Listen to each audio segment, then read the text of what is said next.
অন্তর্বর্তীকালীন সরকারের গুরুত্বপূর্ণ উপদেষ্টা প্রফেসর ডক্টর আসিফ নজরুল কাউকে বুঝতে না দিয়ে সুকৌশলে বিভিন্ন নিয়োগের মাধ্যমে আওয়ামী লীগকে পুনর্বাসন করে যাচ্ছেন, যেটা খুবই উদ্বেগজনক। ছাত্রদের পক্ষের বলিষ্ঠ কণ্ঠস্বর হিসেবে তিনি অন্তর্বর্তীকালীন সরকারে স্থান পেয়েছেন এবং শিক্ষার্থী জনতার একটা ব্যাপক প্রত্যাশা ডক্টর আসিফ নজরুলের উপর ছিল, কিন্তু তিনি একের পর এক বিতর্কিত সিদ্ধান্ত নিয়েই যাচ্ছেন এবং আমরা ডক্টর আসিফ নজরুলের উপর ক্ষুব্ধ। শিক্ষার্থীরাও দিন দিন আসিফ নজরুলের উপর ক্ষুব্ধ হচ্ছে। সাধারণ জনগণও আসিফ নজরুলকে দিন দিন সন্দেহের চোখে দেখছে এবং এভাবে করতে পারলে আসিফ নজরুল সাহেব কতদিন অন্তর্বর্তীকালীন সরকারের উপদেষ্টায় থাকতে পারবে সেটা নিয়েও কিন্তু ভাবতে হবে। দর্শক, কি করেছে আসিফ নজরুল? আমরা আসিফ নজরুলের সমালোচনা এর আগেও করেছি, আমার কিন্তু খুব কাছের লোক, তারপরও আমি সমালোচনা করতে বাধ্য। আসিফ নজরুল সাহেবকে যখন উপদেষ্টা বানানো হয় তখনই কেউ কেউ আপত্তি করেছিলেন। তিনি একসময় ঘাতক দল নির্মূল কমিটির সাথে জড়িত ছিলেন, বলা হয়ে থাকে বিভিন্ন স্বার্থের কারণে তিনি আওয়ামী লীগের বিরুদ্ধে গিয়েছেন, নাহলে তিনি আওয়ামী লীগ পন্থী ছিলেন অন্যান্য সহভাগীদের মতো। অতএব তার উপর নির্ভর করাটা ঠিক নয়, এরকম একটা বয়ান কিন্তু উপদেষ্টা হিসেবে শপথ নেওয়ার আগেই সামনে আনা হয়েছিল। অনেকে বলেছিল, অনেক রাজনীতি বিশ্লেষক আপত্তি তুলেছিল, অনেকে আবার ক্ষুব্ধ হয়েছিল যে না, আসিফ নজরুলের মতো লোকের ব্যাপারে আপত্তি করছে। কিন্তু আমরা দেখতে পাচ্ছি যে আপত্তিটাই ঠিক ছিল, কারণ একের পর এক আসিফ নজরুল সাহেব বিতর্কিত কাজ করেই যাচ্ছেন।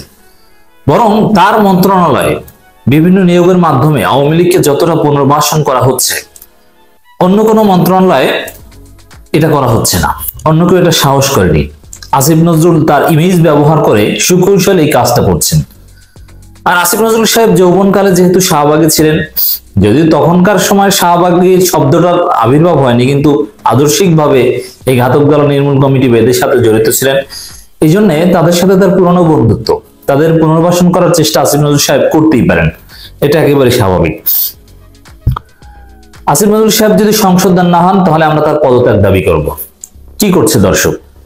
বিভিন্ন জায়গায় আইন মন্ত্রণালয়ের অধীনে যত নিয়োগ, বেশ কয়েক জায়গায় শেখ হাসিনার সাথে ছবি তুলতে চান্স পায় নাই, কিন্তু শেখ হাসিনা এবং শেখ মুজিবের ছবির পাশে দাঁড়িয়ে ছবি তুলে যারা ফেসবুকে আপলোড দিয়ে নিজেকে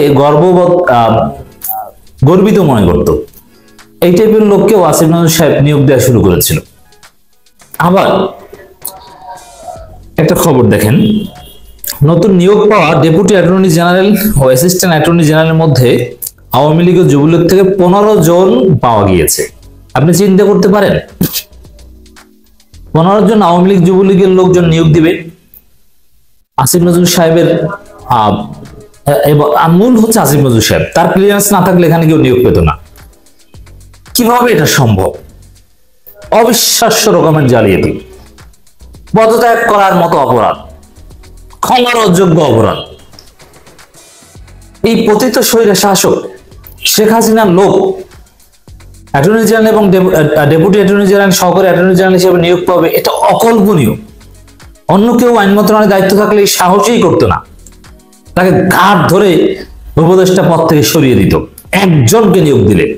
অথচ 15 জনকে নিয়োগ দেওয়া হয়েছে যাদের সুনির্দিষ্ট রাজনৈতিক সংশ্লিষ্টতা আছে আওয়ামী লীগ যুবলীগের সাথে, ছাত্রলীগের সাথে। সাবেক কত বড় স্পর্ধা! সুজিত চ্যাটার্জি বাপ্পি, সাইফুদ্দিন খালেদ, সুলতানা আক্তার রুবি, ফয়েজ আহমেদ, সৈয়দা সাজিয়া শারমিন, মোহাম্মদ জামারাত আলী, মোহাম্মদ আবুল হাসান, রোহানি সিদ্দিকা, আঞ্জুমান আরা লিমা, চৌধুরী শামসুল আরিফিন, আশিক রুবাইয়াত, কাজী তামান্না ফেরদৌস, শিউলি খানম, তশরিফা সুলতানা জলি এবং সুমাইয়া বিনতে আজিজ, এরা সবাই কোনো না কোনো ভাবে সরাসরি আওয়ামী লীগের সাথে জড়িত, সরাসরি, নিরপেক্ষ নয়। একজন আইনজীবীর একটা পোস্ট আমি আপনাদেরকে একটু শোনাতে চাই, তাহলে বুঝবেন যে আসিফ নজরুল সাহেবরা কি করছেন পর্দার অন্তরালে, জনগণকে বুঝতে না দিয়ে। আমার নাম মুনতাসিম তানজির, নতুন নিয়োগপ্রাপ্ত অ্যাসিস্ট্যান্ট অ্যাটর্নি জেনারেল, সিরিয়াল নং 81। ফ্যাসিবাদী আওয়ামী লীগের সাবেক সরকারের ডিএজিদের বা এএজিদের অনেকেই আবার অ্যাটর্নি জেনারেল অফিসে পুনরায় নিয়োগ করা হয়েছে। অনেকেই, এর মানে আওয়ামী লীগ সময়ও ছিল, এখনো আছে। শহীদদের রক্ত মারিয়ে তাদের সঙ্গে সহকর্মী হিসেবে আমি যোগদান করব না। স্যালুট জানাই এই আইনজীবীকে, তানজির ভাইকে। অ্যাটর্নি জেনারেলকে যোগদান না করার সিদ্ধান্ত জানিয়ে এসেছি। ওনার রুক্ষ ব্যবহারে আমি বেশ অবাক হয়েছি। অ্যাটর্নি জেনারেল এবং আসিফ নজরুল এই তাদের দুইটা কথা আমাদেরকে কিন্তু সন্দেহের মধ্যে ফেলে দিয়েছে যে আওয়ামী লীগকে নিষিদ্ধ করবে না। আওয়ামী লীগকে আদালত হুট করে নিষিদ্ধ করুক বিচারের আগে, এটাও আমরা চাই না, কিন্তু সরকারি প্রজ্ঞাপনের মাধ্যমে আওয়ামী লীগকে নিষিদ্ধ করা দরকার। এর পক্ষে হাজারো যুক্তি আছে। এই সরকার আওয়ামী লীগকে ফেসিবাদ বলে, স্বৈরাচার বলে, গণহত্যাকারী বলে, তাহলে সরকার কেন নিষিদ্ধ করবে না? আর আওয়ামী লীগ বারবার বিশৃঙ্খলা সৃষ্টি করছে। যাই হোক, এই যে অ্যাটর্নি জেনারেলের রুক্ষ ব্যবহার, সেটা আসিফ নজরুলের প্রভাবে কিনা, আর অ্যাটর্নি জেনারেলকে নিয়োগ দেওয়া হয়েছে তাও আসিফ নজরুলের ব্যক্তিগত পছন্দে। তবে নির্মম বাস্তবতা হচ্ছে অনেকেই এজি ও ডিএজি হবার কারণে এই শুনি আর মুখ খুলতে সাহস পাবেন না তার পদ পদবি টেকানোর জন্য, কিন্তু সৎ সাহসী যারা তারা মুখ খুলেছেন, কারণ এতে নিয়োগ বা পদোন্নতি পেতে সমস্যা হবে। এই যে আমরা যে কথাগুলো বলছি, বিভিন্ন উপদেষ্টাদের বিরুদ্ধে কথা বলছি, এতেও আমাদের অনেক ক্ষতি আছে, আমরা জানি। কারণ সরকারের অনেক উপদেষ্টার সাথে ব্যক্তিগতভাবে ঘনিষ্ঠ সম্পর্ক বা বিভিন্নভাবে আমাদেরকে মূল্যায়ন করে। এই যে কথাগুলো বলছি, এতে আমাদেরকে একটু বাঁকা চোখে দেখবে। তারপরও বৃহত্তর স্বার্থে আমরা কথা বলে যাব। এছাড়া কিছু উচ্চপদস্থ নেতা ও এসব প্রতিবাদ দেখলে চরম অসন্তুষ্ট হবে এবং মাথা গরম করে বলে আখ্যায়িত করবে। ওনাদেরকেও খুশি রাখতে অনেকে ব্যস্ত।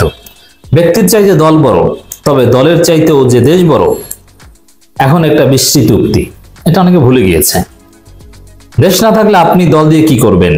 তবে ছোট মুখে একটা কথা বলি, সবাই এরকম ব্যক্তিগত লাভ ক্ষতির চিন্তা করলে এই দেশে আবু সাইদদের মতো মানুষেরা রাস্তায় দাঁড়াতো না, 5 আগস্টের মুক্তিও আসতো না। কেউ কেউ এসব হুমকি বা নিজের ক্ষতির সম্ভাবনা সত্ত্বেও মাথা উঁচু করে কথা বলবেন এবং বলছেন এবং বলবেন, তাদের প্রতি আমার শ্রদ্ধা ভালোবাসা রইল। সব বিষয়ে ক্যারিয়ারের লাভ, পদোন্নতি, মহচ্ছন্ন ভবিষ্যৎ বা মোটা টাকার অঙ্ক দিয়ে মাপা যায় না। আল্লাহ রুটি রুজি বা সম্মান তাকদীরে লিখে রাখলে এজি ডিএজি না হয়ে দলের পদ পদবি না নিয়েও মাথা উঁচু করে বেঁচে থাকতে পারবো ইনশাল্লাহ। এক যুগে সুপ্রিম কোর্টে আওয়ামী লীগ সরকারের অন্ধকার সময় ওকালতি করার পর যেটুকু অভিজ্ঞতা ও বুদ্ধি বিবেচনা আছে, তাতে সব দেখে মেনে নেওয়া সম্ভব না। আমি নিতান্তই তুচ্ছ একজন আইনজীবী, এই লেখাও সম্ভবত খুব বেশি কেউ পড়বে না। আমরা চাই এই লেখাগুলো ছড়িয়ে পড়ুক। আমার এএজি পদে যোগদান না করার সামান্য প্রতিবাদে কারো হয়তো কিছুই আসবে না, তবে আমি অন্তত নিজের বিবেকের কাছে পরিষ্কার ও দায়মুক্ত থাকতে পারবো না। এই যে লেখা, এই লেখায় আসিফ নজরুলের গদি নড়ে উঠবে একদিন, যদি সংশোধন না হয় সময় থাকতে। প্রতিবাদ না হলে সমগ্র দেশে ফ্যাসিবাদীদের পুনঃপ্রতিষ্ঠা প্রক্রিয়া এভাবেই সবার চোখের সামনে চলতে থাকবে। শুধু এই এজি ডিএজি না, আরো অনেক পদে আওয়ামী লীগের লোকজনকে নিয়োগ দিচ্ছেন আসিফ নজরুল বা অনেকে, যার দীর্ঘমেয়াদী পরিণত হবে অকল্পনীয় রকম ভয়াবহ। গত দিনগুলোর কথা ইতিমধ্যে অনেকের স্মৃতিতে ঝাপসা হয়ে গেছে। আমি অন্তত ভুলব না সেই অন্ধকার সময়ের সহস্রাব্দ শ্রেষ্ঠ খুনির সহযোগী সরকারের সেই সব আইনজীবীদের কথা, যখন প্রিয়জনদের কান্নাকেও দণ্ডিত করা হতো রাষ্ট্রদ্রোহিতার অপরাধে। যারা ঘটনার কিছুই জানে না, তাদের জন্য এই ঘটনা সংক্রান্ত কিছু জাতীয় দৈনিকের লিংক উনি দিয়ে দিয়েছেন। দর্শক, আসিফ নজরুল সাহেব কি করছেন আপনারা বুঝতে পারছেন। এই দায়গুলো আসিফ নজরুলকে নিতে হবে। আওয়ামী লীগের লোকজনকে বিভিন্ন জায়গায় নিয়োগ দেয়া, আওয়ামী লীগ আমলে যারা দায়িত্ব পালন করেছে এখনো তাদেরকে দায়িত্ব পালন করে সুযোগ দেওয়া, নতুন ভাবে নিয়োগ দেয়া, এর দায় সম্পূর্ণ ডক্টর আসিফ নজরুলকে নিতে হবে। আমরা এর প্রতিবাদ জানিয়ে রাখলাম। আসিফ নজরুলের উপদেষ্টা পদ নিয়ে যেন আমাদের টানা হেঁচড়া না করতে হয়।